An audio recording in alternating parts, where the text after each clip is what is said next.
It's too late to apologize. It's too late.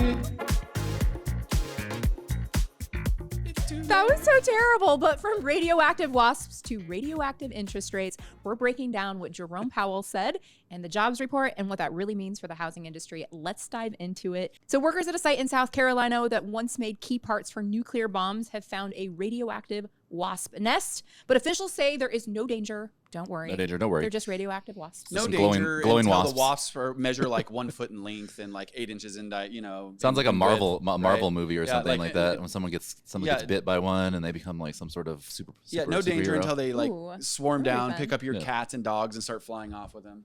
Well, Chris was saying that there was like a tie-in to rhinos that had radioactive isotopes injected in them that would basically allow them to be tracked. Yeah, the airports to be able to see them through the I don't know, their scanners or something like that. Huh. To see these big rhino things if they're trying to they kill a rhino and then bring back a tusk because they can get like tens of thousands of dollars. So speaking of fallout, let's talk about something that is actually radioactive to the economy right now, and that is interest rates. You mean Jerome Powell is radioactive to the economy? He is Too late, too Powell. late To apologize. to apologize. I like that one. This guy, every reason to lower rates, create some liquidity, and he just isn't. He just won't do it. So what did he say? He said this in relation to interest rates. I'm going to read it. This was from the recent Fed meeting. He said, housing is a special case. We don't set mortgage rates at the Fed. We set an overnight short-term rate, and the rates that go into mortgages are longer-term rates. It isn't that we don't have any effect on mortgage rates. We do have an effect, but we're not the main effect. There are other things going on in the housing sector, and one of those is just that there is a long-term housing shortage that we haven't built enough housing. This is not something the Fed can help with, and that'll be the case even after things normalize. So I think the best thing we can do for housing is to have 2% inflation and maximum employment, and that's what we can contribute to housing. We don't have enough for affordable housing, which is because of the interest rates. Because if the interest rates are down, it would be more affordable. That's what I'm saying. Like that doesn't even make sense when you talk about. Not to mention, we see building all over the place. Right? You want to influence the job market, create some liquidity. Yeah.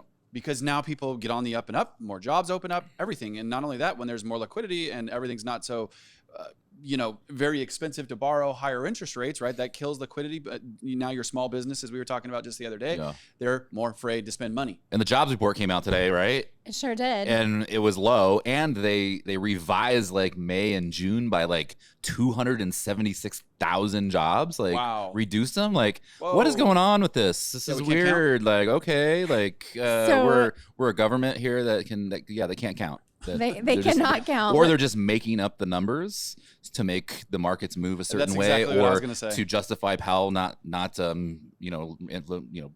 lowering interest rates. This isn't market manipulation, is it? Listen to this No. tweet I read that I thought was pretty funny. The Labor Department needs a new Ouija board. May's job increases were revised down by 144,000 to 19,000, and June's numbers were revised down from 147,000 to 14,000. Maybe someone misplaced a decimal point, but close enough for government work. A whole zero. Wow. Yeah, this is the same government that let off I guess it would have been the state of California.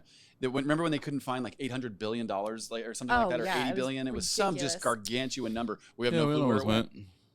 Yeah, it went in some pockets. So what does this do to interest rates? The housing shortage has been something that they have really pitched on us over the past 5 years or so. Mm-hmm. And then there's recently been some new data that's come out and said that, no, it's not really a housing shortage. So what can we trust? What can we believe? Which is it? And I, for one, don't like seeing these numbers being revised down consistently. This was happening last year, and it's still happening. It's ridiculous. And you know what? It's just the system. So, and you know what? The younger generations are figuring it out. And what are they doing? They're buying Bitcoin. Yep. Because that removes you from that system. Right? Absolutely. Not only that, you don't have to deal with that crap anymore. There's every sign in the world that there's a Q4 pump that should come with the Clarity Act, policies being put in place, et cetera. Is all of this in line to what you were just talking about before, where it's like, hey, don't look behind the curtain. They create, now another dip in the market so we can gobble up more BlackRock, gobble up more U.S. government, right? Cheaper prices create more opportunity for them. So now they jump in, pounce, market rebounds, and oh, wait. The jobs were actually higher than we thought. Oh, wait, we'll go ahead and just remove this tariff. Or, oh, wait, the tariff income comes in. And now all of a sudden, pump. Yep. So what does this do for the real estate market? It is too soon to tell, but we could see interest rates kind of dip down a little bit because Treasury bond yields were lower today, which is good news. And we know that 6% is the magic number to move people back into housing. There are about 5 million eligible buyers that would enter the market. Probably about 10% of them if rates got to 6%. So we're looking for that key indicator. That's like almost a year's worth of like pent up demand. When you think about that, that is like fire. You want to see multiple offers and liquidity pump into the economy. That would do it. Absolutely. What do you think? Add to the comments and let us know your thoughts. Thanks for tuning in.